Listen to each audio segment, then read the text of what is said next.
Hi hello welcome back to my channel. ನೋಡಿರಿ, ನಾನು ಈ ಮನೆಯಲ್ಲೇ ಸಿಂಪಲ್ಲಾಗಿ ರೆಡ್ ಚಿತ್ರಾನ್ನ ಹೇಗೆ ಮಾಡೋದು ಅಂತ ಹೇಳ್ಕೊಡ್ತೀನಿ.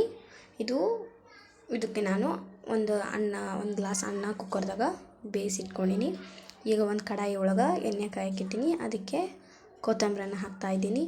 ನೋಡಿರಿ, ಕೊತ್ತಂಬರಿ ಆದ್ಮೇಲೆ ಶೇಂಗಾ ಎರಡನ್ನೂ ಚೆನ್ನಾಗಿ ಬೇಯಿಸ್ಕೊಳ್ಳಿ. ನೋಡಿರಿ, ಈ ರೀತಿ ಎಲ್ಲ ಚೆನ್ನಾಗಿ ಬೆಂದೈತಿ. ನೀಟಾಗಿ ಬೇಯಿಸ್ಕೋಬೇಕು. ಇದನ್ನು ಮನೆಯಲ್ಲೇ ಸಿಂಪಲ್ಲಾಗಿ ತುಂಬ ರುಚಿಕರವಾಗಿ ಮಾಡ್ಬೋದು. ನಂತರ ಸಣ್ಣದಾಗಿ ಕಟ್ ಮಾಡಿದಂಥ ಈರುಳ್ಳಿಯನ್ನು ಹಾಕೋತಾ ಇದ್ದೀನಿ. ನೋಡಿರಿ, ಈರುಳ್ಳಿನೂ ಚೆನ್ನಾಗಿ ಬೇಯಿಸ್ಕೊಳ್ರಿ. ಲೋ ಫ್ಲೇಮ್ದಾಗಿಟ್ಟು ನೀಟಾಗಿ ಬೇಯಿಸ್ಕೋಬೇಕು.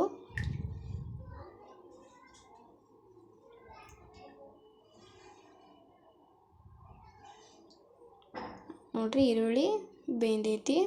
ನಂತರ ಸಣ್ಣದಾಗಿ ಹೆಚ್ಚಿಟ್ಕೊಂಡಿರೋ ಟೊಮೆಟೊನ ಹಾಕ್ತಾಯಿದ್ದೀನಿ. ಟೊಮೆಟೊನ ಹಾಕಿ ಅದನ್ನು ನೀಟಾಗಿ ಚೆನ್ನಾಗಿ ಬೇಯಿಸ್ಕೋಬೇಕು. ನೋಡಿರಿ, ಈ ರೀತಿ ಬೇಂದೈತಿ.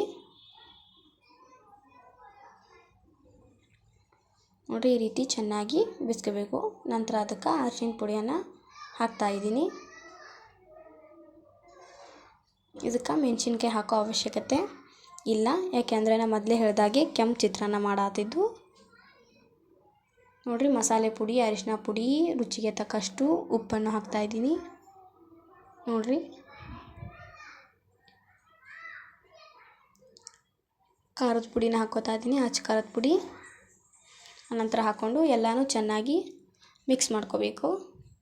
ಇದನ್ನು 5 ನಿಮಿಷ ಅಲ್ಲೇ ಕುದಿಯಾಕ ಸ್ವಲ್ಪ ಬೇಯಾಗಿ ಬಿಡಬೇಕು.